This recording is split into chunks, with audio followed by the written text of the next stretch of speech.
Uh, good evening to one and all. Good evening to one and all present in this session. My name is Alexander Mathai Paikade, advocate and arbitrator joining from New Delhi. As a proud member of CG3, Governing Governance is proud to present the 13th Legal Awareness and Motivation Program LAMP session on the theme Cyberspace and Internet, Blessing and Perils for Children. I'm delighted and honored to be the part of this event as a Bosconian myself from Don Bosco School, Delhi. Before we start this event, for invoking the grace of God and enlightening us all, I would like to call upon Janita Teresa Baiju for the prayer song.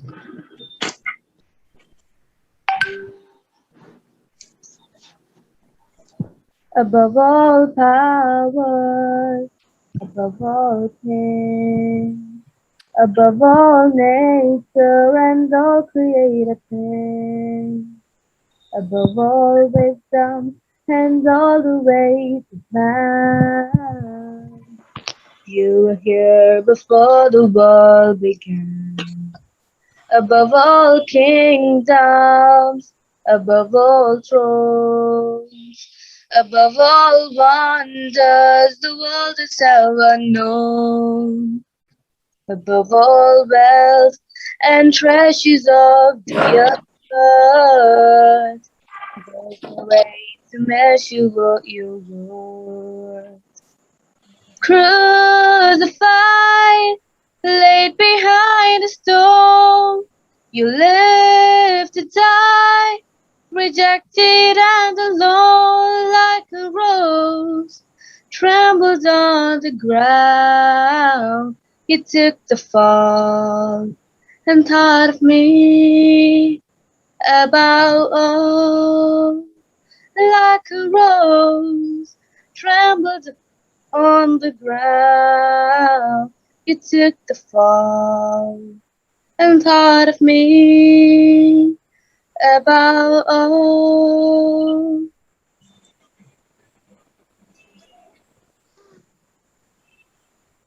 Thank you, Ms. Janita, for the prayer song. I cordially invite Dr. K.P. Kailashanatha Pillai sir to chair this function. Thank you. William Randolph once said, "You must keep your mind on the objective, not on the obstacle."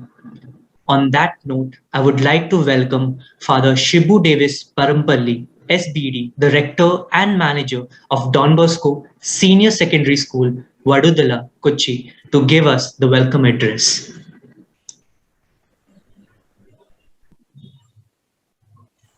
Honored keynote speaker, Honorable Mr. Justice Surendra Mohan, the chairman, Dr.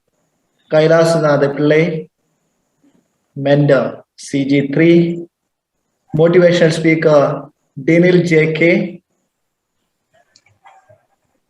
CG3 member Advocate Asha Joseph, Advocate Mahesh Menon, our own Bosconian Advocate Alexander, participant Janita Teresa, the principal of Don Bosco Senior Secondary School, Father Varghese Edathichira, members of the faculty, and over 160 participants. A warm good evening, although it is a little raining over here. A warm good evening and welcome to this function. Welcome you all to this function. I'm very happy on behalf of Don Bosco Senior Secondary School, Vadudala, to welcome this august gathering for this particular seminar with the theme Cyberspace Internet, Blessings and Perils for the Children, a theme which is very relevant and will be very useful to our children as well as to our faculty. Ignorance of the law is not an excuse. I think it is in itself, it is an offense. It's offense. Often when we are caught not observing certain rules or laws, We give the excuse that I don't know, or I didn't know. But I think it is not an excuse at all. And sometimes the authorities tell us it is your responsibility to know it. By the fact that you are into a particular situation, it's your responsibility to know it. At the same time, we know the country has so many laws and restrictions and the rules that it is quite difficult for any individual to remember, to know, and most difficult to practice all regulations and rules and laws. In this regard, I am reminded of a little story. There was a Jewish rabbi. You know, the Jewish leaders, especially the gurus, were called rabbi, teachers. There was a Jewish rabbi to whom a young man went and said, "Sir, there are so many laws. The Jewish religion has got so many rules, regulations. It's a big law. I mean, there are a huge number of laws." And then he says, "I am so confused with all this. Therefore, tell me or synthesize the entire law into such a thing that I can speak it or I can narrate it standing on one foot, standing on one leg." Meaning to say, synthesize the law, give it to me in nutshell. That was a request of this young man to this Jewish rabbi who was very knowledgeable and who was an expert. This Jewish rabbi thought for a while, and then he said, "I have the solution for you." The young man was very happy. I mean, to synthesize the entire law into something very simple. And the answer of the rabbi, maybe you would have heard it, was this: the entire law can be synthesized into love of God and love of neighbor. Love of God and love of neighbor. If the entire nation or the entire humanity practice these two things, I don't think we need any advocates. I don't think we need any judges. I don't think we need any lawyers for that, even the rules and laws. The entire law can be synthesized into just one sentence or a phrase: love of God and love of neighbor. When I love my neighbor, there is nothing that I can do to offend him. There is nothing that I can do to offend the country or the rulers or whatever it is. When I consider everyone as my neighbor and when I love my neighbor, there is no need of any law. But thanks be to the situation that we are not like that. Otherwise, most of the advocates have gone jobless. Okay. Therefore, we need to know the rule, the law, and as the time goes on, it only extends or it only keeps on increasing. When we were children, and those in the panel, when we were young, there was nothing called cyber law. Even the word cyber was not heard by us. Even during our degree programs or even our post-graduation times, we have not heard the word even cyber. Now a lot of emphasis is given to cyber law because the crimes have shifted from one to the other, and then you know the reasons. Anyway, I don't elaborate on any of this. I would say we cannot say that. I repeat the first word which I said: ignorance of the law is not a merit. Ignorance of the law in itself is an offense, I believe. Therefore, it is my duty. It is our duty. It is the duty of every one of us to know what the law demands, and also to know what we are. How we need to behave in our society. Laws with our. When we face a situation, how we could turn it to our advantage if it is so, with the possibility of law or the rules, etc. Therefore, I don't extend it. I'm not the one to speak on elaborate on this topic, because there are many in the panel who would be speaking it. My congratulations and appreciation to CG3, that is connecting the governed with the government government and governance. The Indian Constitution in its preamble begins with the words, "We the people of India." We the people of India, having solemnly resolved to constitute India, etc., etc., it goes. Meaning to say, the very first sentence speaks about connectivity, which I also saw in the manual, or we are circulated to CG3. CG3, yeah, yes. That means to feeling of that connectivity, the need of that connectivity, which this foundation, the CG3 Foundation, has taken it upon themselves to include all the students and faculty members and all that and they have taken upon a journey to make it available to all institutions. And we are really honored. An institution in one particular part of a country or in a small state, in a small place, gets the privilege to have all these eminent people speaking from various places, addressing us, and more than that, educating our children into this particular topic of cyberspace, internet as a blessing or a privilege for our children. With these words, let me welcome each one. We have as the keynote speaker, Honorable Mr. Justice Surendra Kumar. Then we have as the chairman, we have Dr. Kailas Pillai. And then we have the motivational speaker, Dinil JK, and a host of others in the panel. I don't intend to welcome each of them. I don't intend to speak on each of them. A very, very warm and heartfelt welcome to all these dignitaries, and also to the principal and the faculty members and the participants who have already numbered about 200 now. And wish you all a very fruitful seminar. And thanks to all, and welcome to one and all.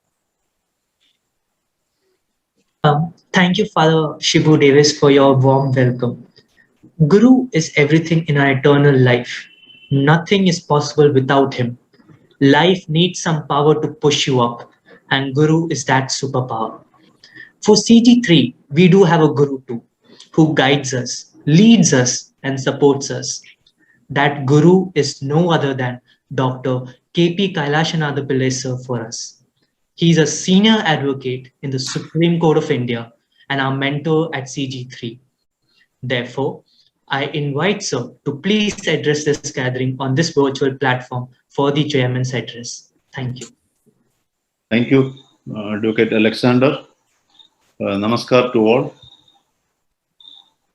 Honorable Mr. Justice Father Davis Varapulli, Father Varghese Edathichira, Honorable Principal of the school, Mr. Dinil JK, Assistant Commissioner of Police and in charge of Cyber Cell, Advocate Asha Joseph, moderating the session, my most beloved students of this distinguished institution, their parents who are present, and the teachers of this school, Don Bosco School, Senior Secondary School, Vadadala in Kochi, Advocate Mahesh Menon, Advocate Alexander Mathai Paikade, who is moderating or comparing the session, Kumari Janita Teresa for that mellifluous and meaningful prayer song, students of Don Bosco School, colleagues of CG3, the technical team, comparing team, and other support team and members who are present here. We are really happy for the unlimited welcome received from or enjoyed from this highly rated education institution in India. The word Don Bosco conveys an inspirational feeling as far as educational sector is concerned. Education is man-making, character molding, and we have in front of us the best living example of what mission is discharged by Don Bosco School with the vision by seeing the face of Advocate Alexander M. Paikade.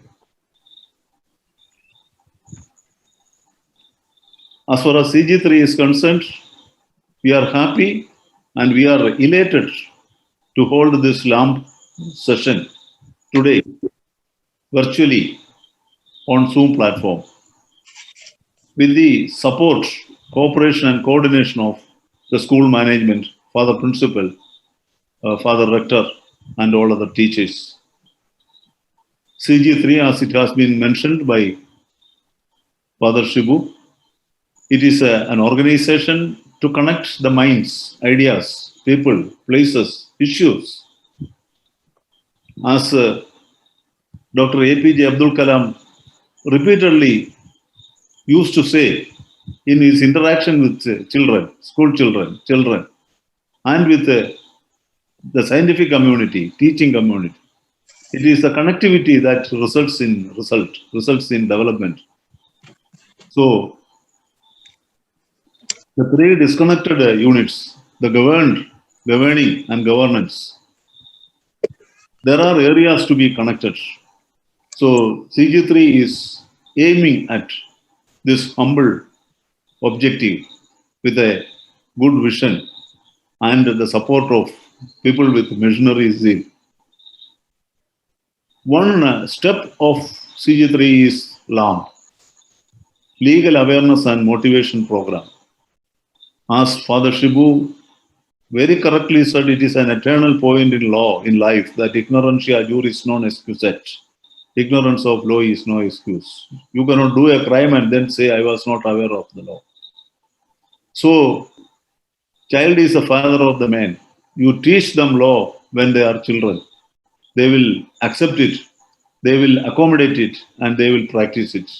That is the motto of LAM initiated by CG3.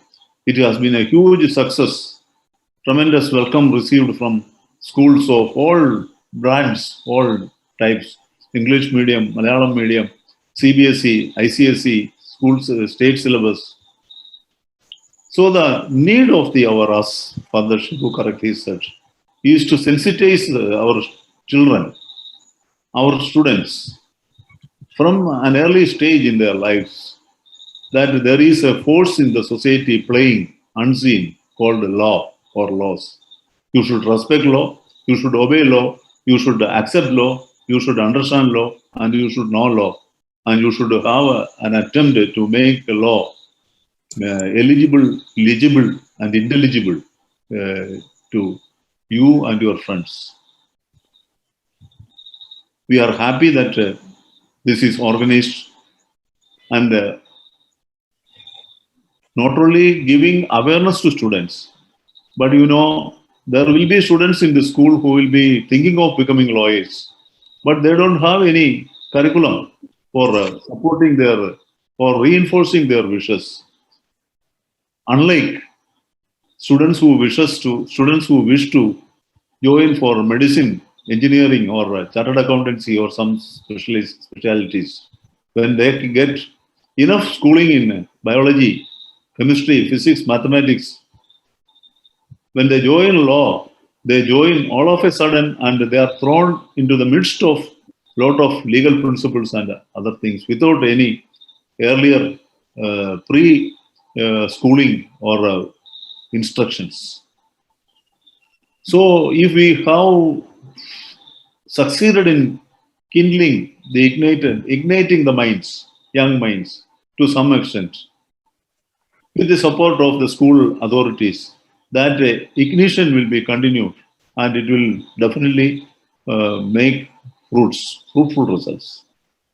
We have Justice Surendra Mohan, a former judge of the Kerala High Court, and presently the president of the Kerala State Consumer Disputes Redressal Forum, State Commission, a very gentleman judge.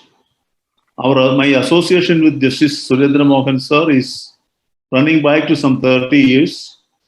We had the good opportunity to teach law together. He's a good academician. He was a good and successful lawyer in the High Court of Kerala.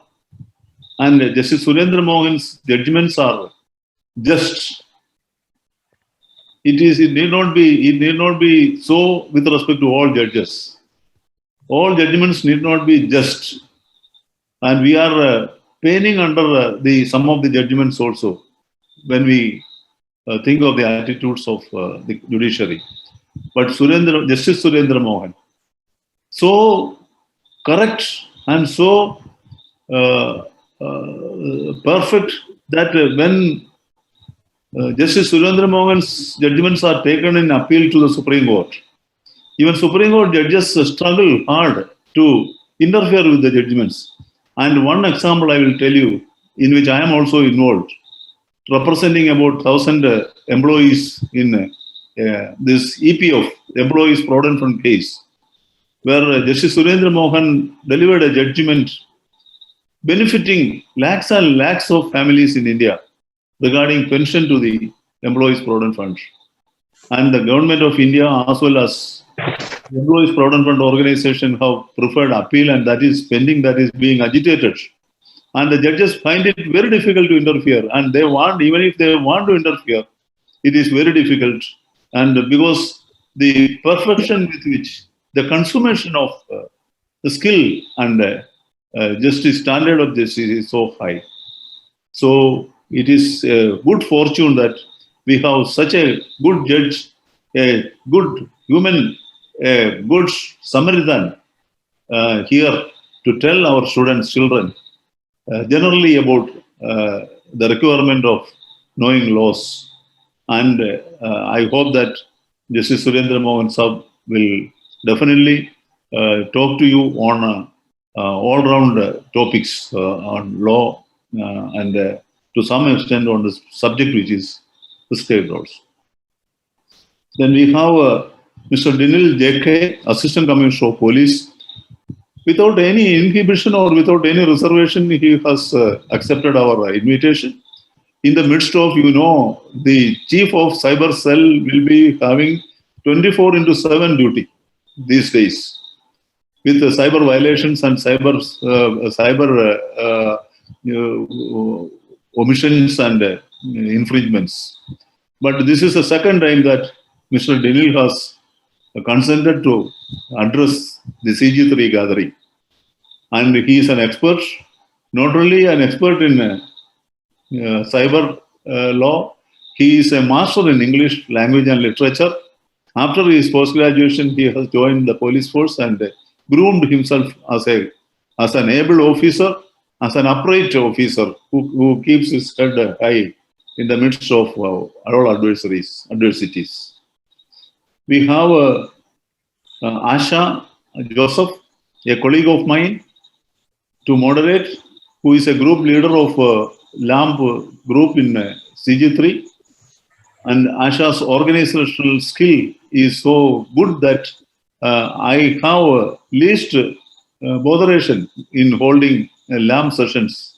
Like Asha, we have another 4 team leaders dedicated to this mission of LAMP. And I have mentioned about Alexander, Advocate Alexander. Advocate Alexander Paikade is the son of Senior Advocate Paikade sir, Mathai Paikade sir, and he is the grandson of the legendary lawyer who had influenced and swayed the Kerala Indian judiciary, especially in Kerala and Kerala High Court. Venerable Manuel Paikade sir. He was an institution, and we have Alexander's support in all the activities of CG3. And we have here to thank all of us with his personal experience also, Advocate Mahesh Menon, who is a member of our legal team and a colleague of my professional office in Kerala. Mahesh Menon, a postgraduate in law, a very shrewd and very hardworking lawyer, and he will be touching upon his personal experience of deciding to take law as an optional subject, and he will be discharging thereafter the duty of this Thanksgiving. So I am not extending my talk. I don't want to stand between the esteemed speakers and the audience, and I congratulate the school for its success in the educational sector. I offer that we are not leaving today. From today, this is our school also. Hereafter, any support, legal support needed for the students or teachers of the school, CG3 is there to support. Students can approach us after that for any directions on curriculum, on directions on higher studies, on their issues. But we are strict on one condition, that they should come through the school and through the school only. And they should first approach for the principal and teachers or the management, and then they will route you to CG3. This is the relation, this is the connectivity, and we are happy that this school is hosting this function today. I wish all that is success, all that is best to scale peaks of excellence in education and in life to all the students, teachers, and management. And I conclude my words. Thank you, Jai Hind. Thank you, sir, for your motivating words and spreading the mission of CG3 to us all present. When I was studying law in Bangalore, I was told there are 4 essential qualities of a good judge. They are to hear courteously, to answer wisely, to consider soberly, and to decide impartially. There can be no other person to describe these qualities other than Honorable Justice Surendra Mohan, former judge of the Honorable High Court of Kerala and the President of the Kerala State Consumer Disputes Redressal Commission. Sir is also a reputed academician who has made his mark in the legal education. Sir has dedicated his life to service and took time from his busy schedule to address us all. It is my honor to welcome Sir to give the keynote address to the students present here. Advocate Alexander, sir will speak after our CG3 theme song. Sure, sir. Let the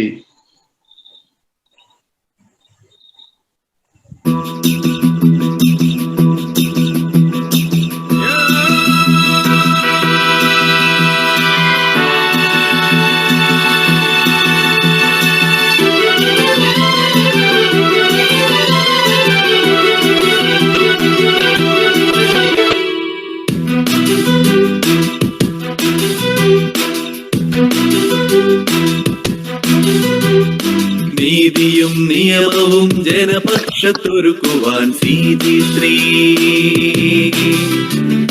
നീതിയും നിയമവും ജനപക്ഷത്തൊരുക്കുവാൻ CG3.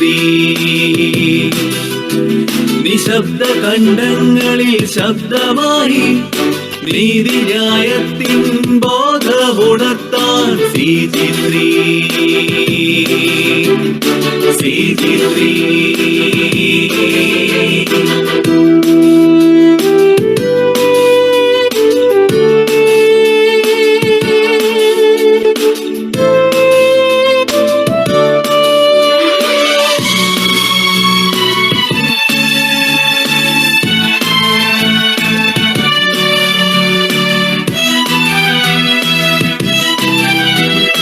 നൂതന ആശയപ്രകാശനത്തിൽ പരിഹരിച്ചിടാം 100,000 ആളിൽ നീറും ദുരിതങ്ങൾ.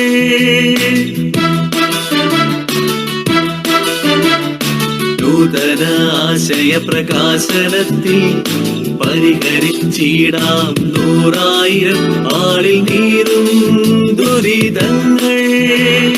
മനുഷ്യത്വ നിറച്ചു നാം മുന്നോട്ടായ നമുക്കീ കൂട്ടായ്മയിൽ സത്യശീലവും ധർമ്മബോധവും കരുത്താകുമീ CG3. നീതിയും നിയമവും ജനപക്ഷത്തൊരുക്കുവാൻ CG3. നിശബ്ദ ഖണ്ഡങ്ങളിൽ ശബ്ദമായി നീതിന്യായത്തിൻ ബോധമുണർത്താൻ CG3. CG3.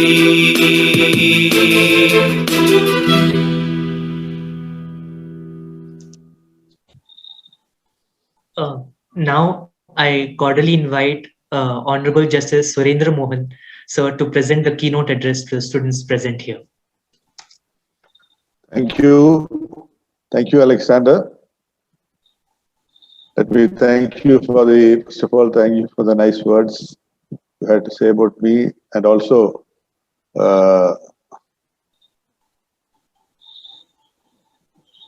Senior Advocate Kailash Nadullah. for the nice words that he spoke about me. Well, you must understand that he has exaggerated much, obviously because of his close association and regard for me. So please don't be led by all that he has told you. Thank you very much, Dr. Kailasnath Pillai. I am extremely happy and feel privileged to have been given this opportunity to associate with you in your effort to spread legal awareness among the students of classes 8 to 12 in various schools.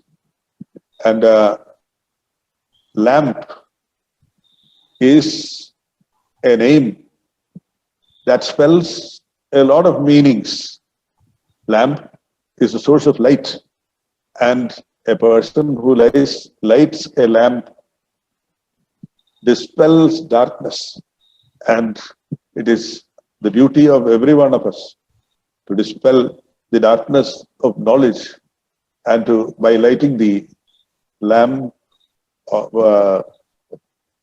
to dispel the darkness of ignorance by lighting the lamp of knowledge. I'm sorry, by lighting the lamp of knowledge. And you are doing exactly that. You are on a mission. I wish this mission all success. Let us hope that your efforts would be able to produce a citizenry for the future of India, which is well aware of the law and the legal rights they are conferred with. As our welcome speaker told us, law does not accept ignorance of law as an excuse.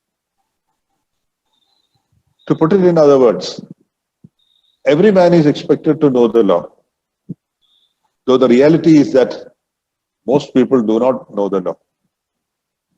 Most people consider law to be too complicated for their intelligence to understand or to assimilate.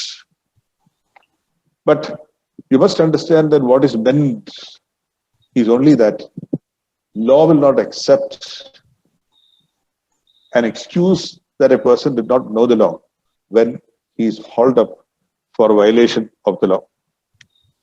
Therefore, since it is presumed that everyone knows the law, it is important that an endeavor should be made to understand what the law is, or at least certain of the laws with which a person may come into contact with in his everyday life.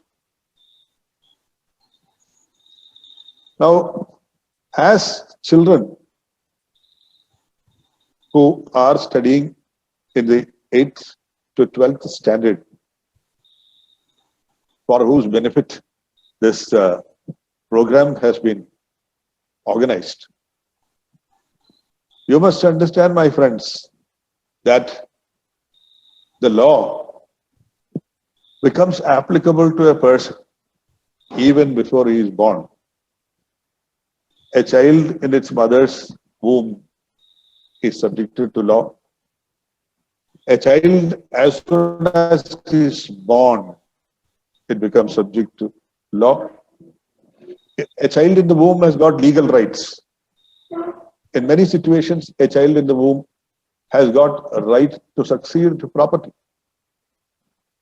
In many cases, a child, as soon as it is born, acquires a lot of other legal rights, and various laws become applicable to the child from its birth. As it grows up, the number of laws that would apply to that person goes on increasing, and the law follows him even up to his grave. Even after a person's death, he continues to be governed by the law, because his properties, how his properties are to be dealt with would depend on the law, on the point. Suppose a person creates or forms a trust to deal with his properties, then even for years after his death, his will will be looked at and given effect to. Therefore, the number of laws that would become applicable to a person throughout his life is unlimited. And to understand all these laws, years of careful study is required. You have to have a serious attitude, and words have to be carefully looked at and understood, and the provisions of law have to be carefully addressed in order to understand at least some of the laws. And I would leave it there, because if any of you would take up law as a profession, then you would get the opportunity to go into the different laws in detail. For our purpose now, it is sufficient to understand that the number of laws are going on increasing with every passing day. The parliament is making laws, the state legislatures are making laws, so our state is also making laws.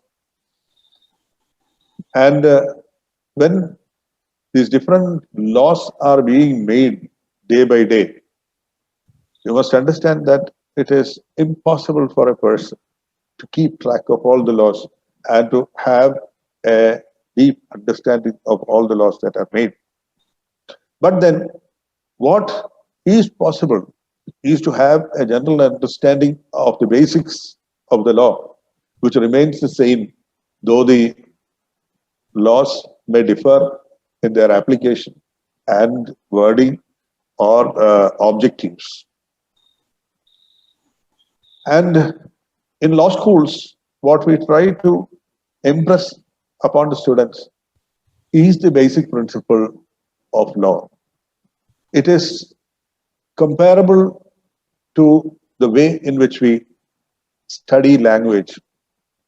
First of all, you study the alphabets, then we study some key words, then we study some rules of grammar, and then the student is left to acquire knowledge in the language depending on the strength of his appetite.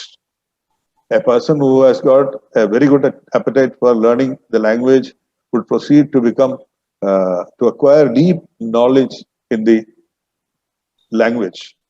In the same way, in respect of law also, we only tell them the basic, certain basic principles of the law, and then leave them to their own discretion to pursue their pursuit of the knowledge in law according to their appetite. But insofar as any society is concerned, a well-informed citizenry is necessary for an orderly atmosphere. And a consciousness about the law is useful for both the governed as well as the governors. And cultivating legal awareness among school students is the key to producing a well-informed and legally conscious citizenry. A legally conscious and citizenry is absolutely necessary for a progressive society.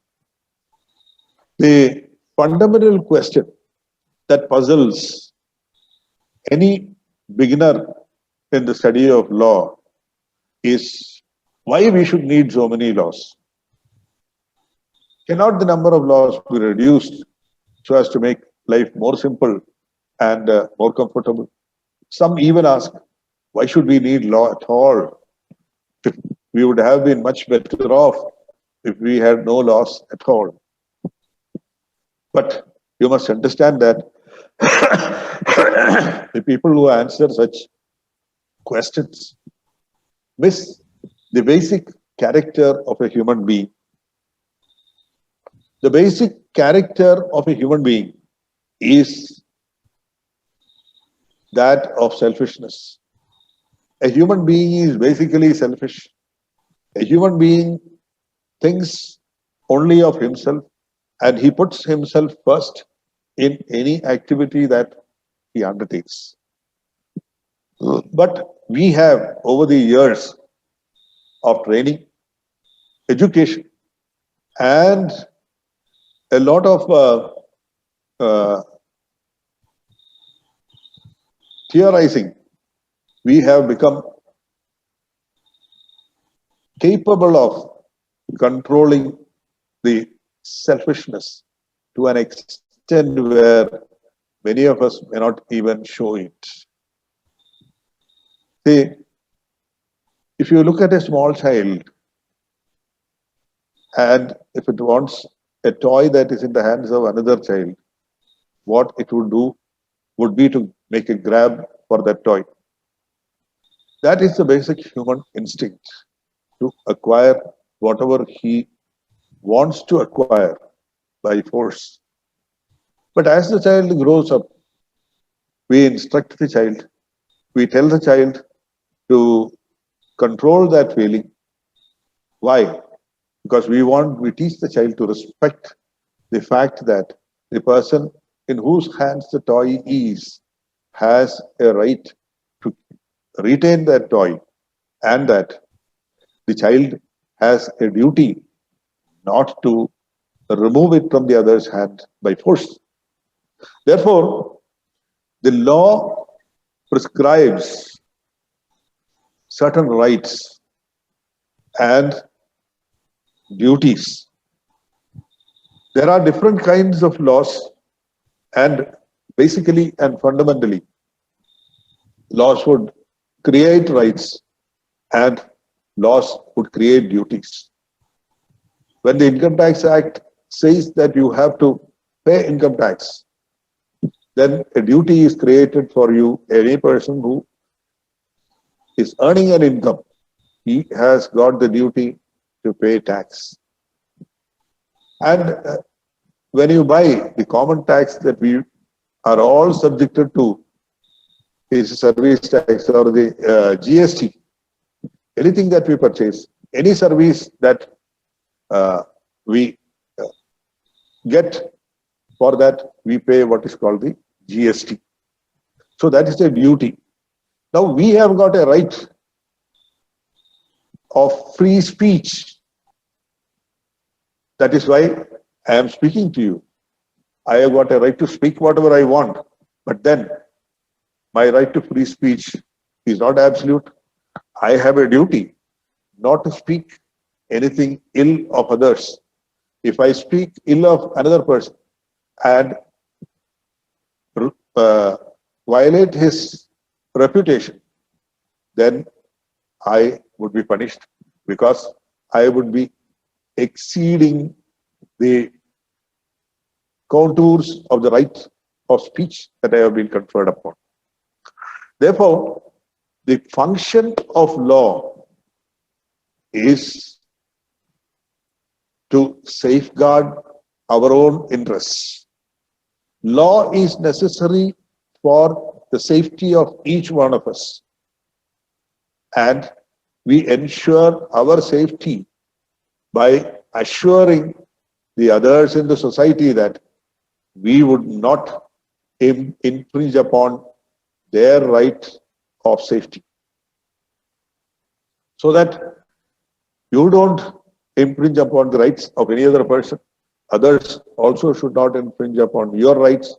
Therefore, each one is free within his own circle, where he would be free to do what he wants. But at the same time, he should ensure that he does not transgress upon the rights of others, that he does not violate the rights of others. It is done for the purpose of ensuring that you enjoy the safety and security, which is the most important thing in any society for having peace of mind. If we are always under a threat that our house is going to be attacked, if we are always going to be under a threat that our person is going to be violated by others, then we would have no security of mind.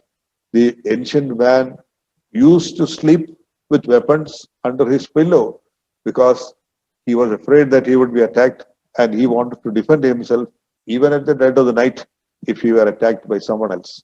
Well, the society has progressed from that level.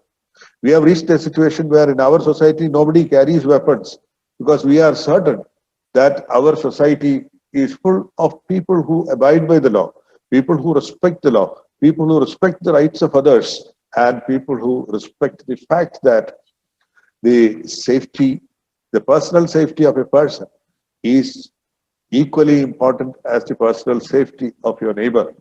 As the father remarked, while referring to what the rabbi had told the youngster, if you love your neighbor, then there will be law and order. The respect that you give to the rights of your neighbor is what safeguards your rights. It is that attitude that protects you from violation by your neighbors also. Because man is a social animal, and man does not like to be alone. He does not like to be lonely. He always wants to be in the company of people. And when he is in the company of people, he has to ensure that he behaves in a manner that does not infringe upon or violate the rights of the others. So this is fundamental to the study of law. This is fundamental to every law that we make. And when transgressions occur, the law will prescribe punishments that are intended to take action against violations so that the violator would not violate the law in the future. Such punishments are necessary only in cases where a person violates the law with impunity. And in such situations, the law steps in with punishments, and we have many convicts who are imprisoned in prison, and a lot of other punitive measures are taken to enforce the law. But in spite of so many laws being enforced, and in spite of the progress that our society has been able to acquire, the fact remains that there are still people who do not respect the law. There are still people who violate the law. There are still people who have no respect for the law. We have activities like the terrorism and people who come with weapons, with explosive devices, and they blow themselves up in the process, blowing up a lot of other people also who are innocent. We have a lot of people spreading wrong information. We have a lot of people spreading lawlessness in our society. Well, it does not, these are activities that require to be suppressed. And in such cases, we require the iron hand of law to suppress such activities. So this basic feature of law, where in spite of there being stringent punishments, in spite of there being myriads of laws that prescribe ways in which persons are expected to behave, we find there are people who do not conform to what is prescribed by the law, and there are violations of law. And when violations of law occur, the law will step in punitive measures to ensure that the law is enforced. This is the way in which the law functions. And this is the way in which every branch or every different individual law functions. Now, we will come to the cyber law. See, when I was studying in school in the 8th standard or so. Since I was not good in maths, I used to always get into trouble with my maths teacher. And then one of my friends told me that they have invented a machine that could do calculations very fast, and that it was called the calculator. My young friends may laugh because that was a time when a calculator, I had not seen a calculator in my 8th standard. It was only later on that a calculator was, that I got a calculator. But then the electronic revolution has transformed the entire scenario. Now, every student has a computer. Now we are having, because of the COVID pandemic, we are having all the classes through the internet. The cyber revolution has opened up the vistas of education and laid it bare in front of the student in such a way as it never had been done. The knowledge that was holed up in a huge volumes in large libraries now is available at the click of a button over the internet. Therefore, the internet offers possibilities that are unlimited insofar as a student is concerned in a search for knowledge. Search for knowledge has become so easy that when I ask some of the junior lawyers, when I tell some of the junior lawyers that they should keep themselves abreast by reading the law reports, they ask me, sir, any question on which we want information, we can get it within a few minutes. Why should we waste our time reading the reports? So that is, of course, one attitude with which I don't agree, because I feel that reading the judgments provides you with a lot of insights and a lot of information about every provision of law, because as a lawyer, I feel that every provision of law, when read in a particular context, displays a different color of knowledge, which is a new insight into the provision of law. Anyway, I will leave it there. But the cyber platform has now offered to the student a large canvas where knowledge of every kind is available. At the same time, we must understand that that platform is also beset with a lot of problems. Like I said, every law tries to regulate human conduct. In cyber law, also it tries to regulate human conduct. How a person should behave on the cyberspace, what all he should do, what all he cannot do, is prescribed by cyber law. But then there are violations. There are people who have no respect for the rights of others. There are people who have no respect for the law. There are people who violate the laws with impunity.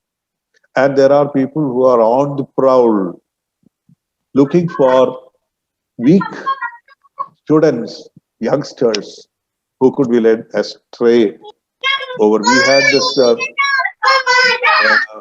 the blue whale, that program that used to drive many people to commit suicide.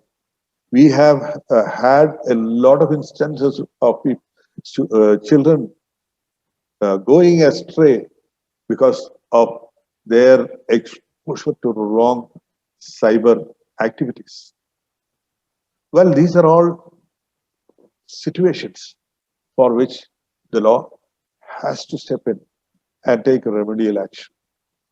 While understanding that the cyber space occupies such a lot to the students to acquire knowledge, to develop their abilities, and to achieve excellence in whatever they want, there are also pitfalls, and there are pits into which they can fall, and if they fall into that, it could also be fatal. And that is why the law steps in whenever a new development comes in. Every law has to be dynamic. It cannot be static. It cannot be constant. The law should travel and develop along with the society. It should be able to incorporate new developments into its fold and to find solutions for the problems that are thrown up by the new developments in society. And the cyberspace is something that has come, that is of recent origin, and in order to deal with the problems of the cyberspace, we have the cyber law. We have a very distinguished speaker to speak about the cyber law. I don't want to take your time, take any more of your time by speaking about this. I just want to impress before you the fundamental principle that the law embodies, which is on the basis of which the law regulates the human conduct. That such a regulation takes place in the cyber law also. Thank you. Thank you very much for your patient listening. Wish you all the best. Thank you, sir, for your inspiring words. These words will surely help students to understand the importance of law and to opt law as a career option. With the cyberspace expanding to new horizons by providing so many new opportunities, it sure comes with its own hardships. To elaborate on the field of cyberspace and to give his own personal insights, I welcome Shri Dilip JK, Assistant Commissioner of Police, a District Crime Record Bureau in charge of Cyber Cell, as the motivation speaker on the theme Cyberspace and Internet, Blessings and Perils for Children. So,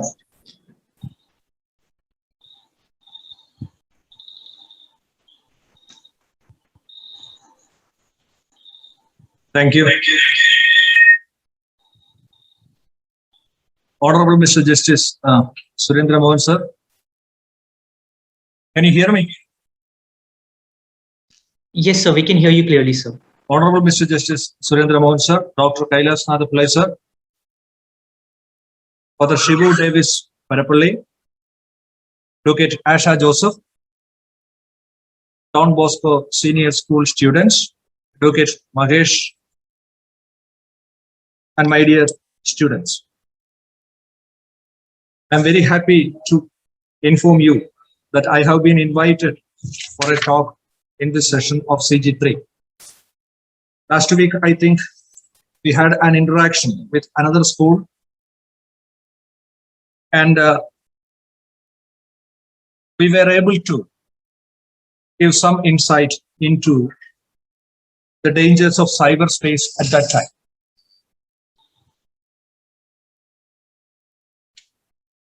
And this topic, as you know, is a very complicated matter, a matter which requires careful attention from the part of students and parents. And because we have been moving away from some traditional values when we accept some additional blessings of cyber technology. And in this world, we require some type of awareness. I don't mean awareness. What I'm going to say is, we require a mindset, a platform, wherein we should understand what is right and what is wrong in cyberspace. As the Honorable Judge pointed out, we have laws here. We have cyber laws, cyber practices, and everything.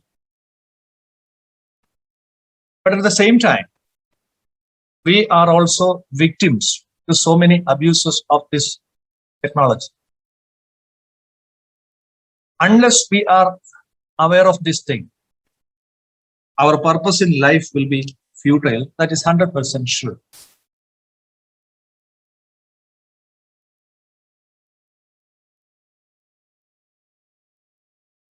I may point out that This session, you should use it as a study purpose. I am told to give you some motivation class, but instead of that, I think it will be better for you to understand what is going on in our society at present. Here we have a group of people who are middle-aged, who are very old, who are middle-aged, who are youngsters, and who are children like you. So each segment of people, each group of people have their own experiences in their lives. Everybody has their own field. I mean, legal field, medical field, police field, labor field. Each one has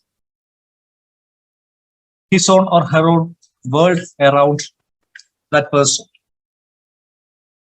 So what I like to give you is, everybody now is in a cyberspace. Let us go on with that topic.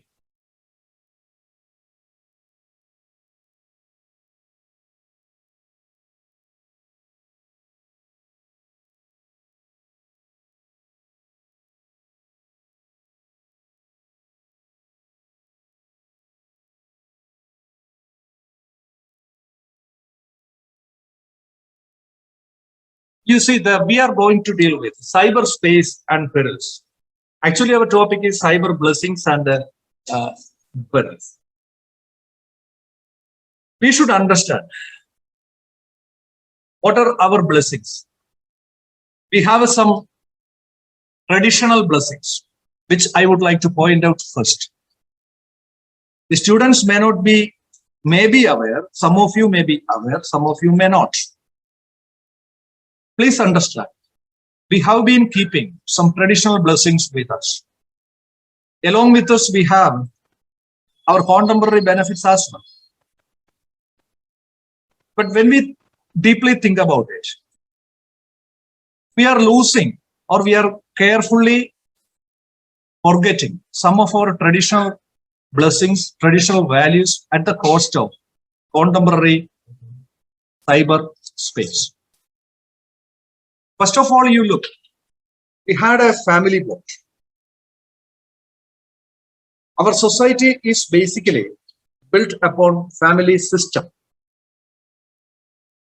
Each one of you, whether you are a student or a parent or a teacher or a lawyer, you just think, where is our position at present? We have created some damage to our family system because of the dangers involved in cyberspace. And most of the judges and most of the lawyers are aware of the consequences nowadays happening in the field of domestic life. In many families, there are divorces. Many families, there are online illegal relations. And the divorce rate is very high. The conflicts are getting increased every day. And cyberspace has been a tool.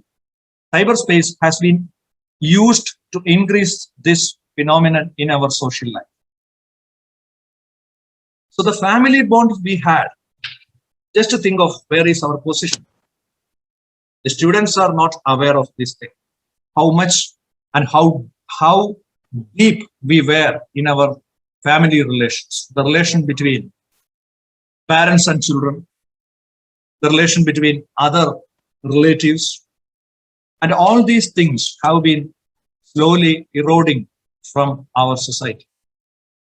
So these blessings, you should, this point, the family bond. Our students should understand the family bond. Whenever we move to the cyberspace, we should never accept anything that is damaging to our family relation. That is the first point I would like to raise here as the traditional blessing. This blessing we should carry with our life, whether it is contemporary or in future, whatever it is, the family bond, the blessings that we have gained from many times should never be lost. But the next blessings that we had and we have been keeping. Some of us might be keeping, and I am not sure that all of us are keeping it. Physical activity. While we were students, we had a lot of physical activity in our schools and in our home also. A lot of physical activity. We used to do traditional games. And where is the position? Where do we stand? And instead of physical activities, we are now concentrating on online games, online chatting, online transactions, and most of our time in our 24 hours in a day, we are spending for online activities. Our physical activities are getting damaged, as a result of which we are getting a lot of diseases, both physically and mentally, that you have to understand. So please understand the importance of physical activity that our forefathers, that our predecessors had shaped in our life. That is the number 2 point that you should understand, that people like me or the old, middle-aged, younger generations had in our early childhood. We used to do a lot of physical activity which are now at risk. Then the third point that you have to understand is environmental outlook. How many of us are now thinking of our environment? Wherever we go, whether it is in bus, whether it is in a scooter or in car or school bus, most of our time are on mobile. And we are not looking around us. Only some people, only a few people are thinking of environment at present. Others are most of their time, they are spending their time for online activities, forgetting the nature. So in schools we study that we have to protect environment, we have to protect our rivers, hills, etc. That's a truth. That is a theory that we have been learning. But in actual practice, our system, our cyberspace, our cyber world is getting much bigger, reducing our outlook to environment. That please understand. Then our social commitments. There's a drastic change to our social commitments at present. And because traditionally, and 30 or 25 years back, our social commitments were done directly. In everywhere, we used to go to important functions. Like we had clubs, we have social organizations and such things, and we arranged everything in that.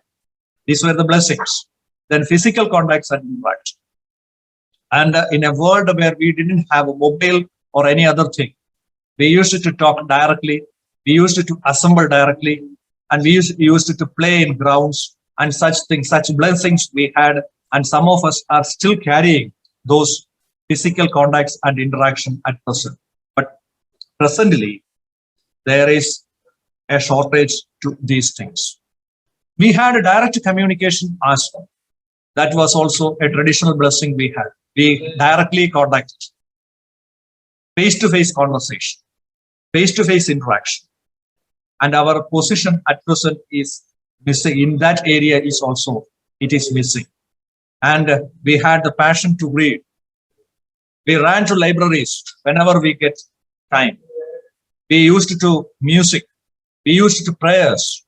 We used to values, cultural values, etc. And most of our time, we shaped our extracurricular activities on these items. And these are the traditional blessings that we had carried with us. The students of this time should understand that we used to have these traditional blessings. And it is because of these blessings that were kept in us by our predecessors, we could achieve something in our life at this stage. And based on these principles, we were able to achieve something in our life. So you don't forget that you are losing some of these elements in the present world, and we have to prevent that loss at any cost. And programs like this are organized to prevent the onslaught, to prevent the attack on these traditional blessings and values. We are accepting technology. We cannot avoid technology. We will use it, and we will be using it more and more in future. That is 100% sure. No one can go back to the old times. No one can stop using mobile or computer in the present world and in future. So while we are moving very fast to the cyber world, we should be very strong in our traditional blessings, understand our blessings, and make your mind very strong, a strong platform based on the 7 principles that I pointed out, so that your foundation in the mind will be very strong, so that whatever be the attack from the cyberspace, you cannot be changed. That is what we expect. And I think even the organizers expect that. Keeping the values very deep at heart, you accept the technology, you accept the modern contemporary innovations, and change your life in a better way. So we had a talk about that, traditional blessings. If you want any interaction with on this topic, let us have it. Then we can go to another slide.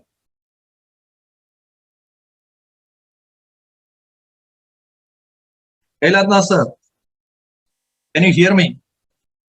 I can hear you. Is it okay, sir? I think interaction at the end of your Yes. speech will be- Yes, sir. Then we can go to the next slide. That's what are the contemporary advantages. So when we dealt with the traditional blessings, we have a contemporary advantages which everybody knows, and we are enjoying the fruits of our contemporary advantages. It is fast communication. And in our times, it was very difficult. Communication was very slow. And we had many days or perhaps many months waiting for a communication. So that situation has been changed. And that is a blessing we have at present. And students should understand that blessing. So when you accept this blessing, fast communication, you should use your time for another beneficial matters, other benefits. You have to use other benefits. When you accept some blessing, that time you should not use for negativism. That is the point. That is why the contemporary advantage is given to you.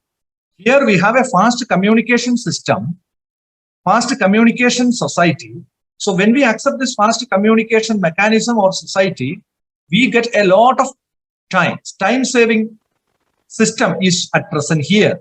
At that time, we have to use that time-saving, that time for other beneficial matters. We can work a lot of other things. So this time, you should never use for any negativism. We have a lot of negativism in cyberspace. So please understand. Next one is data storage. You know, in every field, there is data storage. It is very fast. It is happening. Quick access to information. That is another advantage. In early times, we used to go to libraries. A lot of struggle we had to get a book. We have to search for books. Go to when we went from one library to another library, and we asked the teachers from where we would get that book, particular book, and it was very difficult for us to get a particular information from library or from note, and it was very difficult at that time. But now it becomes very easy for you, for all of you, to get information as early as possible. That is another advantage that we had. Social activities we have. Social activities become very easy now. It is very easy. We can arrange any meeting like this. We arrange. It is also a blessing, and we can have a lot of activities through internet and entertainment. The world of entertainment has been changed. That is also another aspect. Music, films, games. We have a lot of entertainment activities in computer. Then modern marketing. Suppose some of you know that marketing, old marketing system, it is now disappearing, fast disappearing. We can order online. We have Amazon, Flipkart, and so many things. So marketing is so many marketing techniques are here, and then resource mobilization and gain. Because of these 6 advantages that we had, we are saving money also. We need not go to any hotels or markets or anywhere. Everything comes to our house. And because of these advantages, We are saving our time, our money, our energy, everything. And all these things help us to find out time for better things. So you compare. We got some advantages. We had the traditional blessings.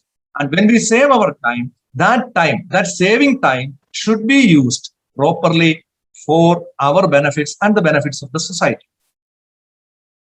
Then please see a video.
You see, let us move on to another topic, contemporary perils. That is what we are dealing.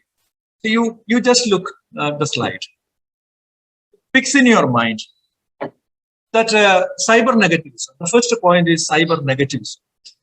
We have already dealt with the positive aspects, that all of us are enjoying the positive aspects, the fruits of our cyber life. But here, cyber negativism comes. Then we have cyber competition. Cyber competition is also another important field. This competition, publicity mania, that is what we see. Publicity mania is another topic. Fake social status we have. Money marketing, money exploitation. Exploitation comes. Then loss of values and culture which happen in contemporary world, and cyber crimes. So cyber negativism, cyber competition, publicity mania, fake social status. The fake social status, whenever we deal with fake social status, we have a lot of crimes reported. In WhatsApp groups, in Facebook, so many exaggerated figures are being shown. And people think that these are correct. And even some boys and girls are falling in love with fake identities. And at the end, this fake social status, this aspect will bring their life in doom. That is what is happening. So each point you should understand. There is negativism, there is competition, cyber competition. Cyber competition sometimes leads to, this criminal activities as well. Publicity mania. Publicity is another. See, some people are very eager to be publicized everywhere. So every time they need publicity, their face, their talk, their social activities should be in social media all time. They every time they are eagerly waiting for those things, and such people will create a lot of nuisance in social media, and so they expect so many likes. And if some dislikes come, they are getting worried, and the mental balance is lost, and then money might make. So many illegal activities or many criminals are trying to exploit the innocent people, even educated people, even even many lawyers, many police officers are being victims of online money frauds. When we are losing our laws of values and culture, sometimes we have our own culture, our country, our state, our family system, which have a traditional culture. And you understand one thing, that when we use social media, the culture of other countries, which may not be acceptable to us, are coming to our life. The children are easily accepting those cultures, and as a result of which our values, there is an erosion of our values and cultures, and we do not know where we stand at present. And we speak about our culture in schools, in home, and in our close circles. But in society, there is an erosion of our culture and values because of the negative acceptance of some things from foreign countries. And cyber crimes, which we deal with in Cyber Act, in Information Technology Act. Then what are the cyber negativism? Cyber negativism, so many things we have. In this topic, we have a lot of cyber negativism. Bullying. Sometimes we will become either victims or we will bully some others. ഈ ഡോക്ടറെ deposition നടത്തൂലേ, doctor മൊഴി പറയുന്ന സമയത്ത് ഡോക്ടറെ cross ചെയ്തിട്ട് ആ മൊഴിയെ break ചെയ്യാൻ ശ്രമിക്കുക. അപ്പൊ കോടതിക്ക് ബോധ്യമാവും ഈ ഡോക്ടർ പറയുന്നത് cannot be treated as an expert opinion എന്ന് പ്രൂവ് ചെയ്യിപ്പിക്കണം അവർ. അത് മാത്രമേ വഴിയുള്ളൂ. അങ്ങനെ പറയുമ്പോൾ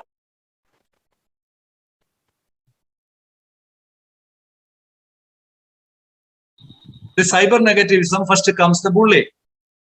The bullying happens every time if we are not taking care of cyberspace.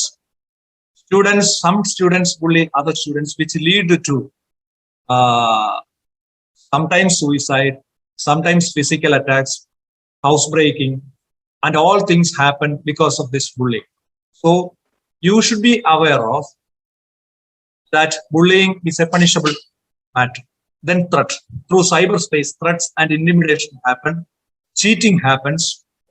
Impersonation. Impersonation is another important matter that is happening as part of cyber negativism. Your photos may be misused. Your photos, your bank accounts, your passwords, and fake identity. Fake Facebook, WhatsApp, fake Instagram, all these things are used and shown that it is yours. Suppose you have your photo. Sometimes your photo is taken and a fake Facebook ID is created. And through that Facebook ID, message will be passed to your friends that you are in hospital and urgently requires 25 or 50,000 for your treatment. That is the information passed to your friends by these criminals. And immediately, your photo and your details are being circulated, and many of your friends will be victims of online fraud. The pornography, another important topic, and our sexual culture is getting changed. And normally, we do have a sexual culture, sexual education, proper sexual education we have, but unfortunately, many of the pornography, even child pornography, and these things we are getting. And our sexual culture is also getting changed, and it is damaging many of the families and kids.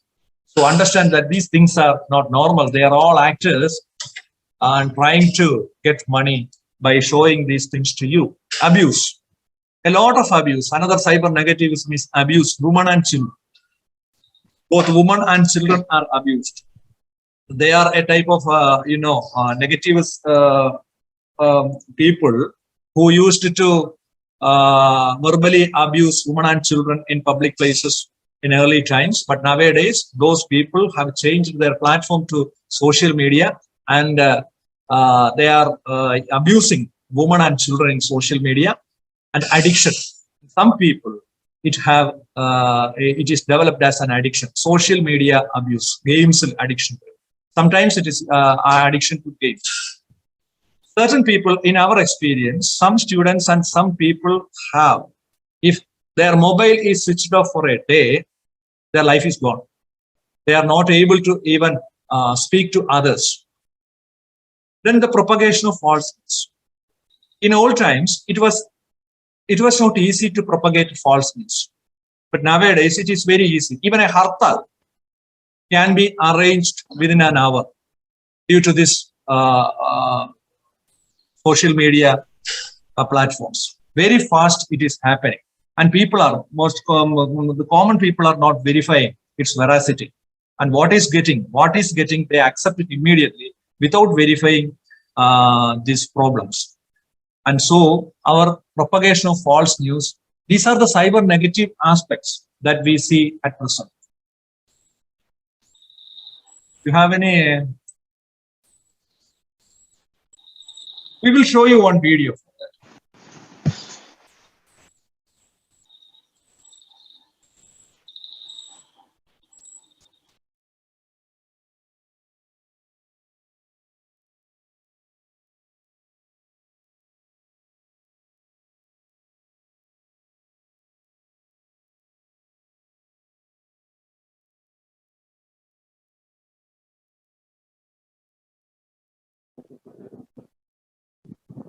So we got not able to.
You were shown a video in which a cyber addiction, how cyber addiction has happened to children. And we will go to the next topic.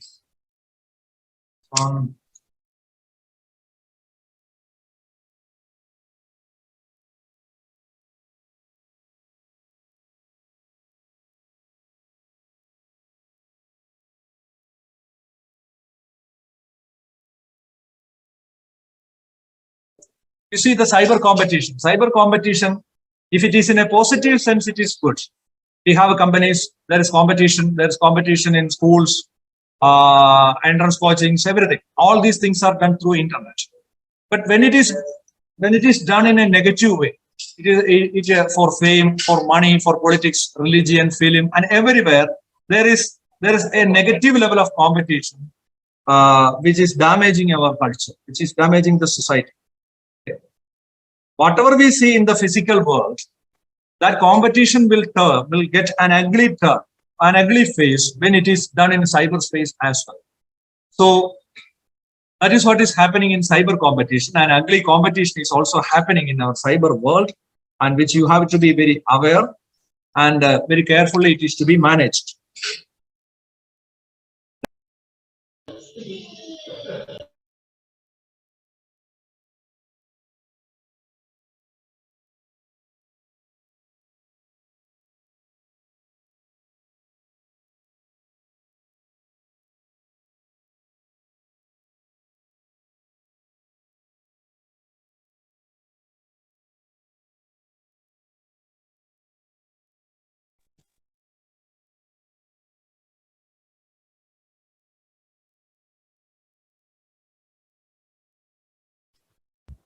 Excuse me, sir. I suppose you're muted, sir.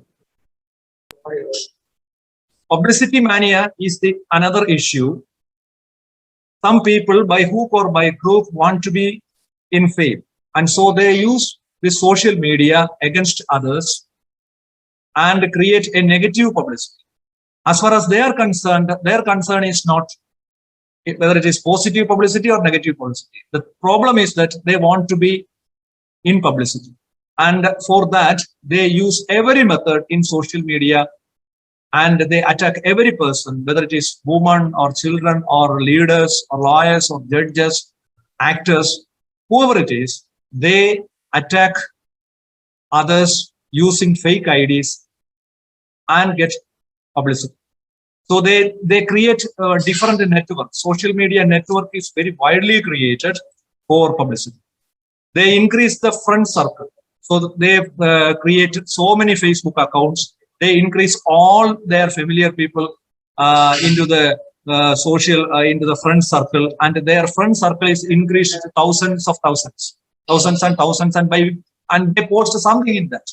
And because of posting in that, some matter is circulated, and they get publicity, and the other person is getting damaged. This is what is happening.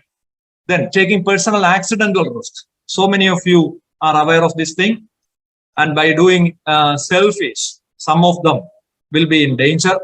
Some people will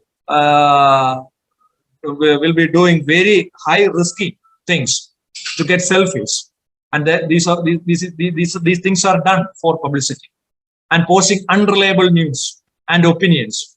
And wherever some people get a chance, they post something in social media, and opinions are being posted, and without which they cannot sleep. And such people also require publicity by hook or by crook, and desire for likes. That has become an addiction now. Desire for likes. If somebody is not liked, it is some big problem, big issue. So desire for likes, and nobody is ready to accept if any dislike or any counter opinion is posted in a Facebook or WhatsApp. It is very difficult to accept that opinion. Because of these issues, publicity mania has been a negative aspect in our social life. The next, fake social status. Kindly see one more video.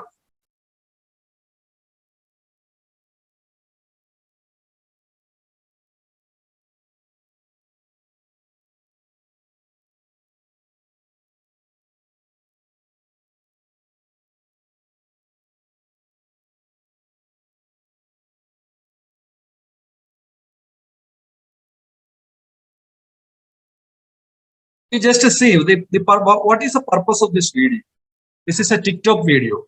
Every one of us should understand what is the purpose of this video in social media. There is no purpose. There is no. It doesn't convey any message. There are so many videos like this.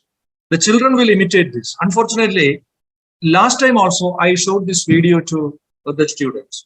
One of our staff, his son imitated this video, and he died because of the imitation.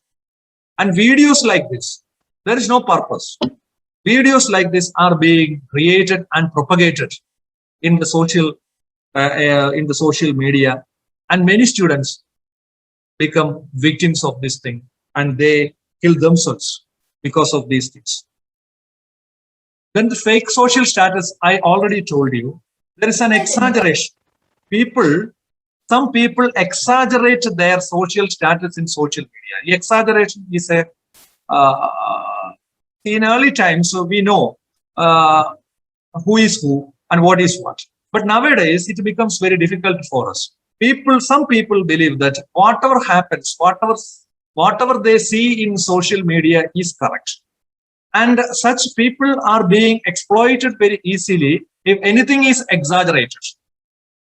And because of this exaggeration, some poor children will be victims of sexual abuse, romance, and such things.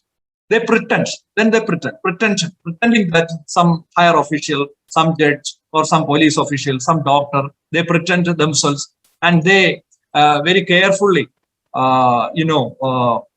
take photographs, very stylistic photographs, exaggerate their status, and post in such a way. They create fake friends. And then they spread these things, and they try to exploit poor people in the society because of this technology. And you please understand, that it is, you have to understand the exaggerated elements. Then induce comes. Through induce, it goes to romance scam. Many of you might have noticed this. So many kidnapping, abduction, even minor girls, minor boys are being abducted or being induced using this social media. And social media has become, mobile has become a villain in many relations. Whenever a girl or a boy meets some partner, some of his partner who met in social media, he or she understand that the danger that is involved is understood only then. This online relationships, negative online relationships has been developed very widely nowadays because of the privacy, because mobile can be handled very easily.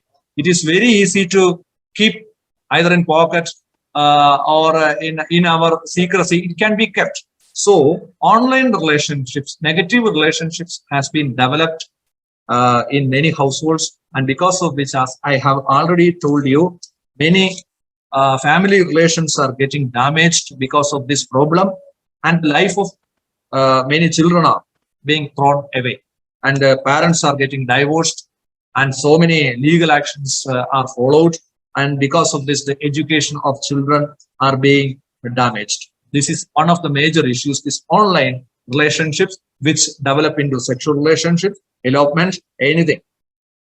What nonsense. Next one is false identity. That is also fake social status. Then online games. We go to next money making. See, if we all know that we have a system here how to make money, and we have the income tax rules, income tax laws, and we have to pay income tax. This money, social media has been used for negative way of making money. YouTube, Facebook platforms are being used. Negative news are being spread. Many YouTubers, you might have heard some of the notorious criminal activities happened in Kerala also. Some YouTubers propagate very vulgar news, some sexual news, some news against others, news against socially acceptable persons, leaders. These YouTubers spread whatever they think through YouTube, and they are getting money in that way. So when viewers increase, they get money. But what is the content of this YouTube? What is the content of this Facebook? It is only to exploit the nature of common people, and they watch it, they view it, and they spend their time, and thereby losing their time and the YouTuber getting enough money for that. Identity theft and impersonation. Identity theft is happening everywhere now. Our photos are being misused. So in real life, we do not share our photos to anyone. But in social media, we will put our photo, our family photo, and everything will be opened to social media. And because of that, criminals many times use this thing for their purpose. Hacking of personal details like bank accounts. That is very commonly happening now. We share our bank accounts, passwords, date of birth, school details, parents' details, etc. And they use fake IDs, fake accounts, and try to exploit us in many ways. And you should understand these things. Next one is our loss of values and culture. As I told you earlier, loss of family bonds. Because if we do not take care of our blessings, our traditional blessings, we will lose our family bonds. Definitely. And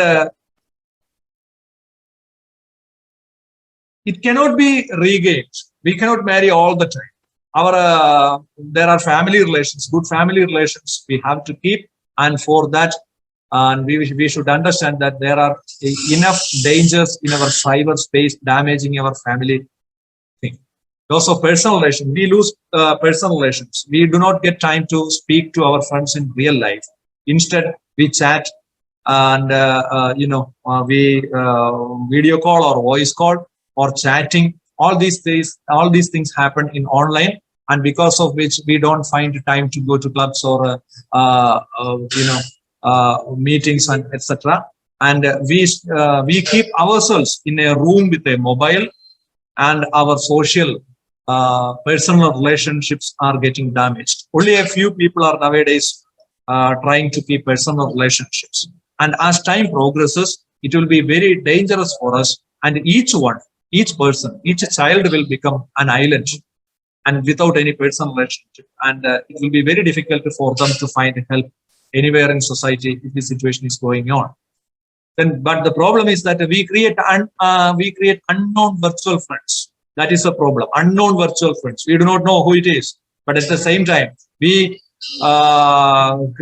make a friendship everywhere, and we think that we are under a supposed confidence that we have thousands of friends with us. But in real life, they will not be any use for us, and we will be familiar with the unknown culture and customs. Our traditional customs and culture will be lost if we accept unknown or unfamiliar culture from other countries, which in other countries they might have thrown those cultures. But because of marketing and because of enmity, these things, because of marketing techniques, these videos and cultures are being propagated, and we slowly become victims, and our mind becomes addicted to these things, and our social concept is gone. Next one is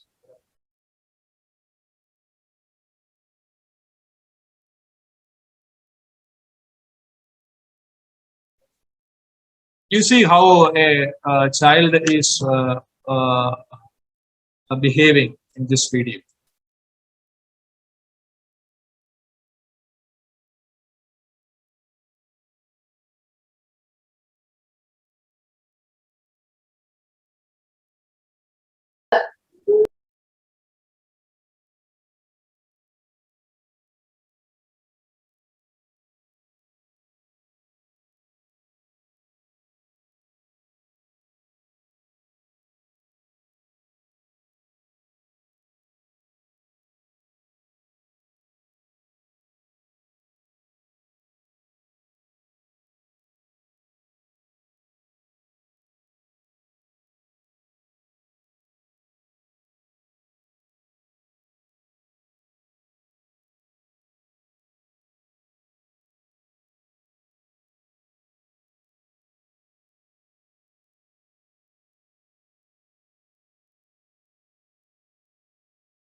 You see, cyber addictions. The next,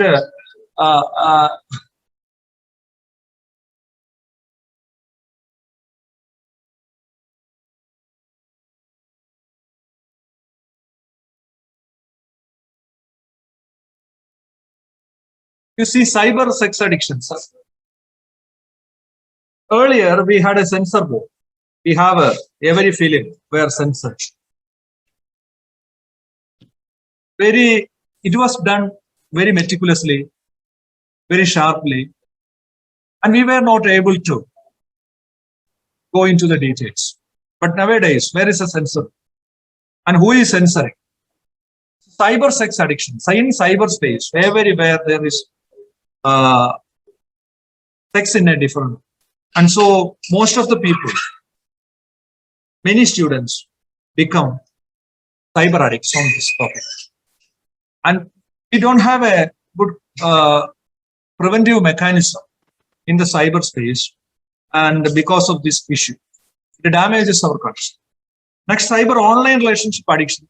That's also, I already pointed out, damaging your family relationships.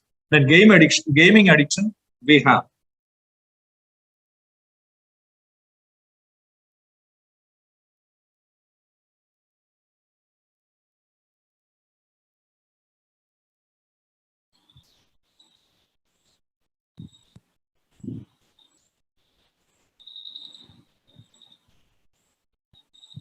Consequences of cyber sex addiction, loss of proper marital relation, it is gone, loss of privacy.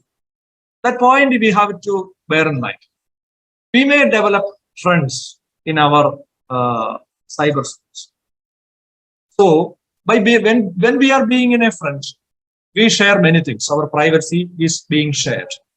So tomorrow, this relationship may be broken.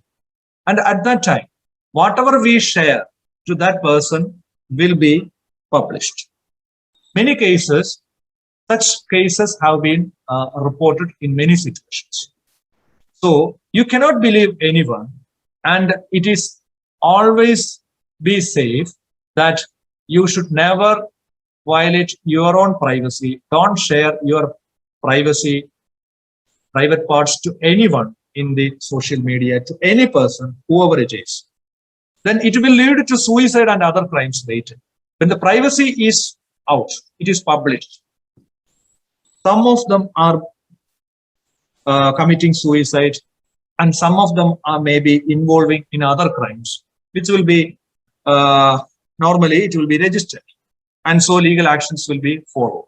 So cyber addiction, cyber sex addiction is to be very carefully tackled, and you understand that there is a terrible situation in our cyberspace at present.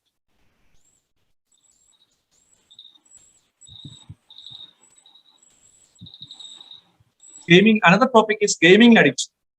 It mostly happens to children. Their physical activities, the time of their physical activities are getting reduced. Obesity happens, and many other diseases happen. Sleeplessness is an issue. Then mental stress and diseases happen.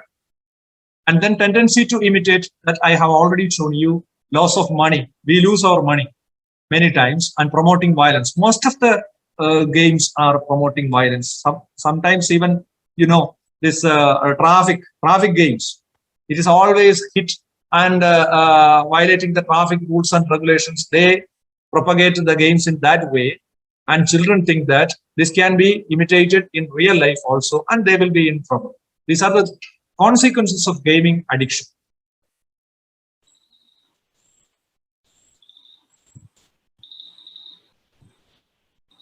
Traditional games and online games. What are the difference between these two things? And most of you should understand that our traditional games are better, and we have to accept the positive aspects of our cyberspace and throw away the negative elements, so that our aim, whatever it is, our aim, our personality will be increased in such a way to be useful for our society.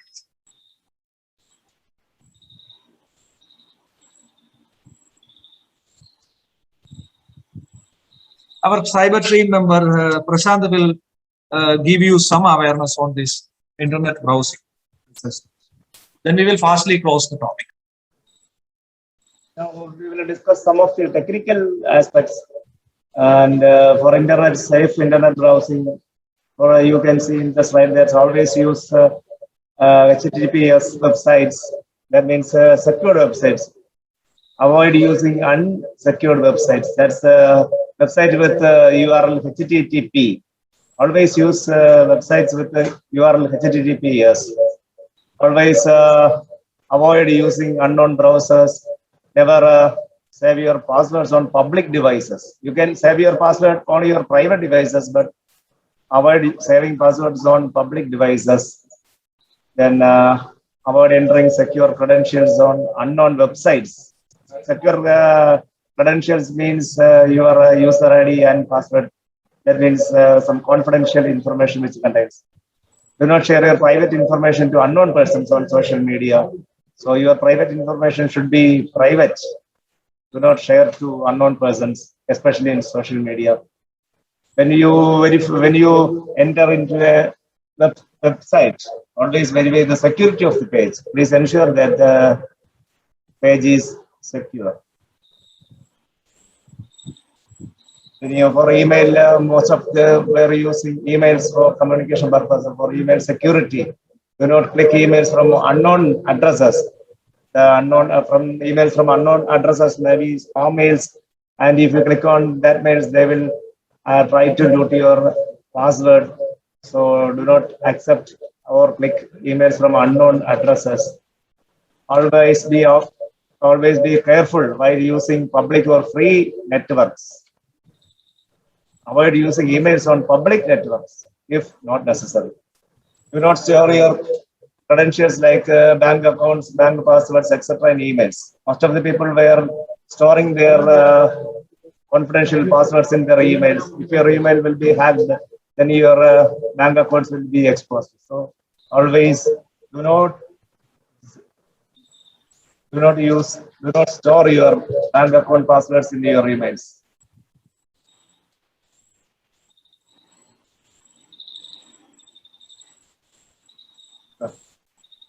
We are using a lot of passwords in our daily life. There is a password for email, there's a password for Facebook, password for Instagram, and password for bank accounts. Or we are using a lot of passwords. So our passwords should be safe and strong.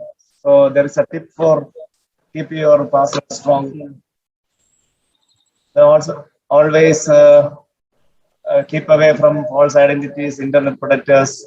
And there's a lot of websites for our visit. Always choose the appropriate content. Always get away from the inappropriate contents.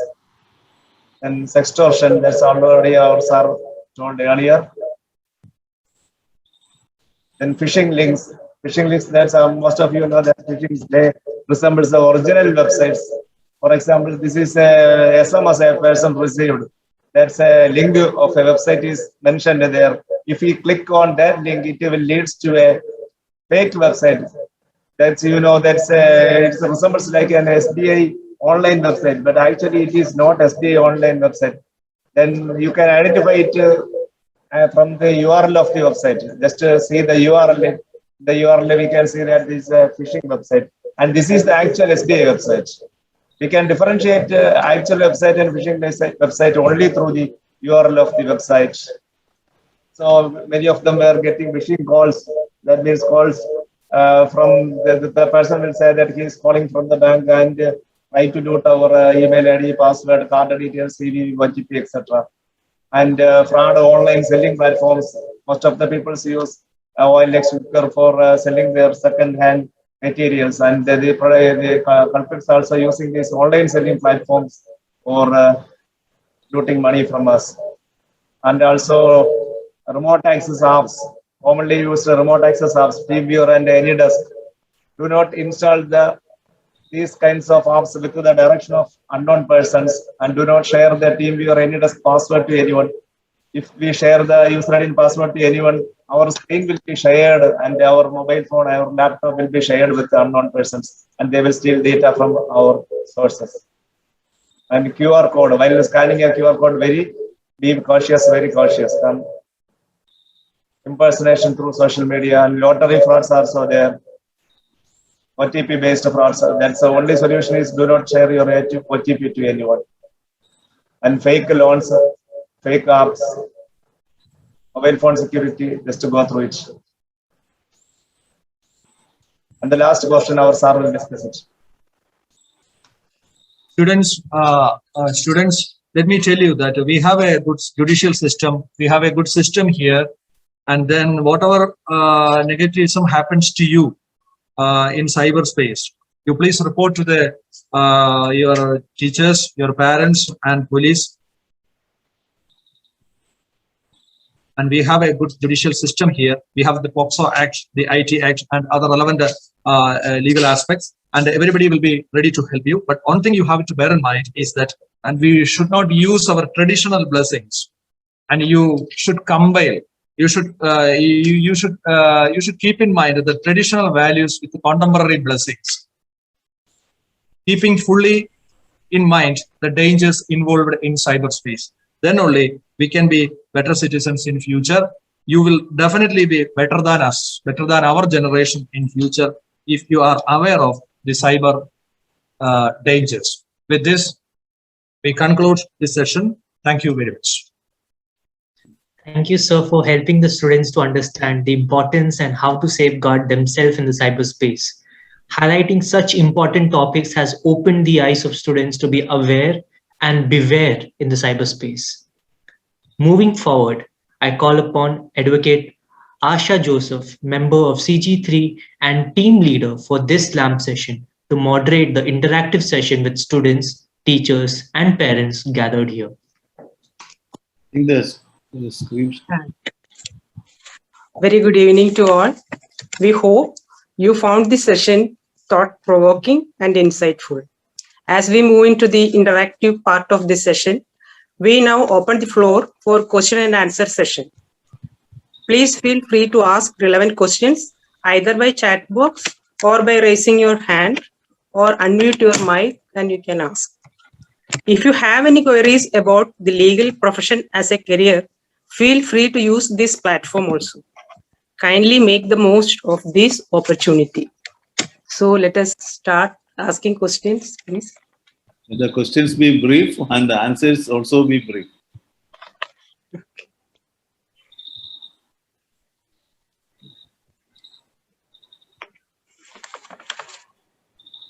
Students, please feel free to ask any question regarding the legal education or the legal profession.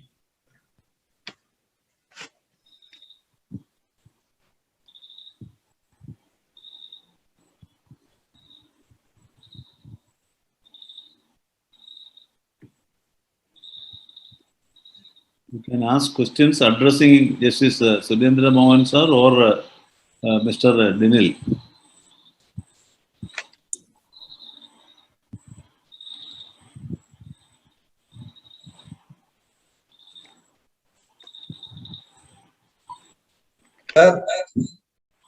Yes.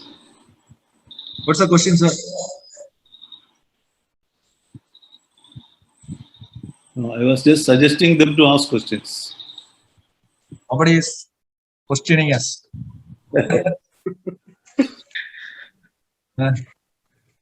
Maybe they are a little embarrassed to ask questions to. No, sir. Here, the problem is that we are not familiar to them. Once they start, it may be difficult for us to answer their questions. Yes. Maybe a little bit problem with the students how to ask. If they ask whether it will be in trouble or not. Even though we are running short of time because of the importance of the topic, with the permission of our principal, Father Principal, we are extending another 10 minutes for all other program there. If questions are there, you can ask now. Otherwise, you can direct the questions through the school authorities. No problem. Normally, in this situation, students have a lot of doubts regarding their personal experience as well. But if they are not able to question, to ask a question, they can send us requests. Then we will deal with in that way.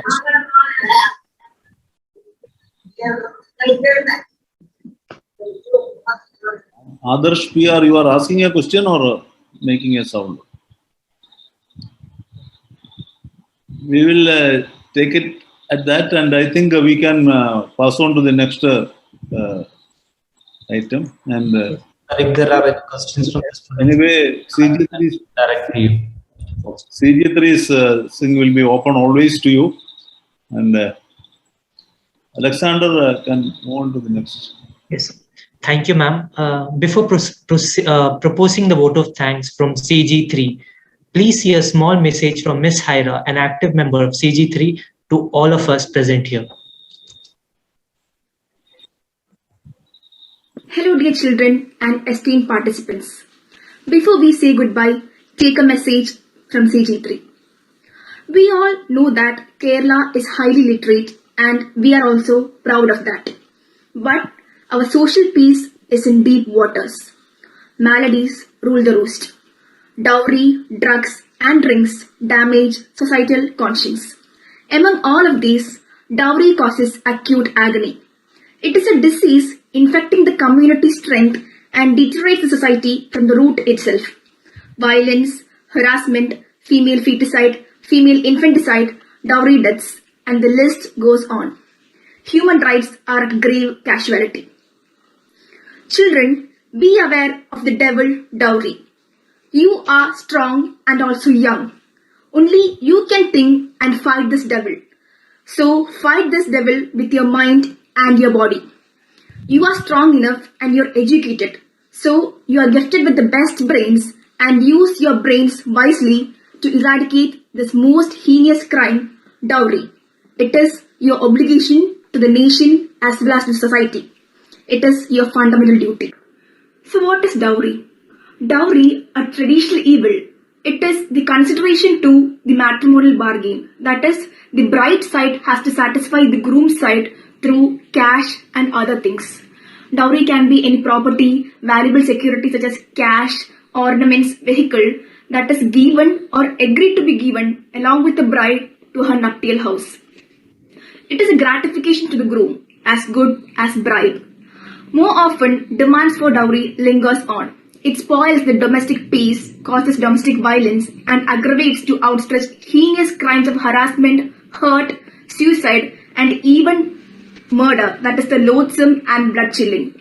We have many anti-dowry laws such as the Dowry Prohibition Act 1961, and under this particular act, to give or to take or demand dowry and even abetting to give, take or to demand dowry and even advertisement to offer dowry is also punishable. So apart from this, we have the Indian Penal Code in which under section 304B, the dowry death, the crime of dowry death has been penalized. Also by 498A, cruelty to married women by her in-laws or her husband in demand for dowry and such other things are also punishable. The causes of dowry are many things. Gender inequality, greed, and the failure of education and tardy implementation of anti-dowry laws. Children, you have to get motivated yourselves to have a good career so as to live with good income and also with dignity and self-respect. Boys and girls have equal obligation. They are like the two sides of the same coin. Girls are entitled to have equal opportunity, equal consideration, and equal quality of education as that of boys. So, go ahead with your studies and plan for your future. Parents have to educate the children equally. There should not be any sorts of discrimination and any types of sexual distinction between girls and boys. They should create a level playing ground for both girls and boys to provide equal opportunity for education and every other sorts of education, and all opportunity should be given equally to both boys as well as girls. So girls, you should say no to greedy grooms and you have to solve your problems courageously and be bold to face issues. Children have to get assurance from the parents that they will not negotiate for dowry. Our boys should have confidence and a sense of dignity that you shall also take the pledge that you will not take dowry. We are aware of many issues that recently shook our conscience related to dowry deaths. There is a real and substantial threat to the social fabric. In Kerala, dowry-related cases are innumerable. There is a spate of late. The incidents that are brought to the public glare are nerve-shattering. The devil dowry has eaten into the vital of the God's own country. Heard and discussed cases are mind-boggling, and thus the unheard and undiscussed may be even more shattering and mind-boggling also. So, we shall fight this evil, dowry, and eradicate it from the lock, stock, and barrel. Children, you begin the campaign from your school itself with the guidance of your teachers and the moral support of your teachers. And from right now onwards, take the pledge that you will not take or give dowry. So, hoping that you will pledge yourselves that you will not be trapped in the shackles of dowry, I'm thanking you for listening to me patiently. Thank you all. Jai Hind. Thank you, Ms. Haira, for the message to the students present here. To give a practical and more experienced review of the legal field, we couldn't have asked for anyone better than Advocate Mahesh Menon, a practicing advocate in the Honorable High Court of Kerala, to share his experience in choosing the legal profession and to deliver the vote of thanks. The stage is all yours, sir. Thank you, Alexander. Hello, everyone. A very warm namaste to one and all. I'm very glad to see you all. In fact, I just took myself back to my school days. Anyways, the duty cast upon me is to convey vote of thanks. But before that, I would like to lend a couple of minutes from you to share a small experience which made me to be a lawyer. I'm basically hailing from a small village deep inside Thrissur district. During my childhood, as Thrissur is famous for, I used to visit each and every Purams or Utsavam, the celebrations that occurred there. During one of such visits, I happened to read about a small clash, a conflict, or a riot-like situation that happened in my village. And thereafter, the police force had to arrest many, and several criminal charges were registered. And the same were registered against many of my neighbors and unknown fellows to me. Many persons had witnessed the scene, and all were quiet and silent and did not show up. Even a politician remained silent and had not interfered in the matter to solve the issue. However, there I heard a voice of a lawyer who volunteered himself, who initiated and arranged a meeting so as to settle the matter amicably. And he was very much successful after several deliberations to settle the entire issue and managed that alike incidents would never ever happen in that small village. In fact, it was his effort, courage, and willingness that made me think about law and attract towards the law. He showed me that being a lawyer is not merely appearing before the court on behalf of his client, but do possess certain duties to the society too. Thereupon, I entered to the duty cast upon me. On behalf of CG3 and the organizing team, it is my privilege to propose a vote of thanks on this occasion. With lots of gratitude and respect, I thank Honorable Mr. Justice Surendra Mohan sir for delivering the keynote address and inspiring us with his valuable insights. Thank you, sir. Now, I use this occasion to thank Father Shibu Davis Parapalli, who welcomed us with warm words and helped us to organize the 13th session of LAM. I render sincere thanks to Sri Dinil J.K. sir to accept our invitation and provide the guidance. I further render my wholehearted thanks to Sri Dr. K.P. Kailasnatha Pillai sir for his opening words. I also thank Ms. Janita for her beautiful prayer song. I also take this occasion to thank Asha Joseph ma'am and the technical team of CG3 for their support. Last but not the least, I render my sincere thanks to each and every person present here for sharing their invaluable time in this virtual platform, for being a part of this program. Thank you all. Thank you.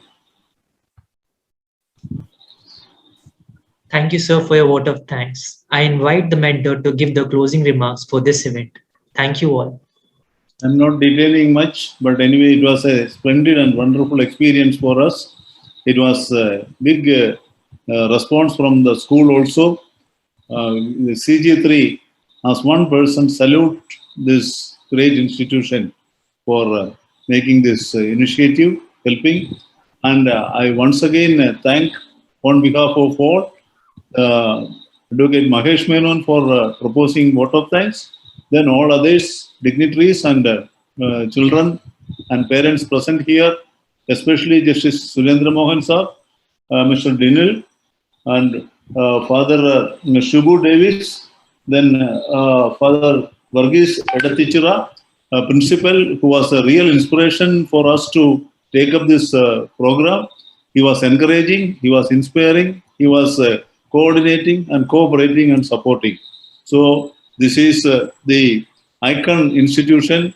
We are not bidding goodbye. We are joining this spirit of enthusiasm and education spread by this Don Bosco institution.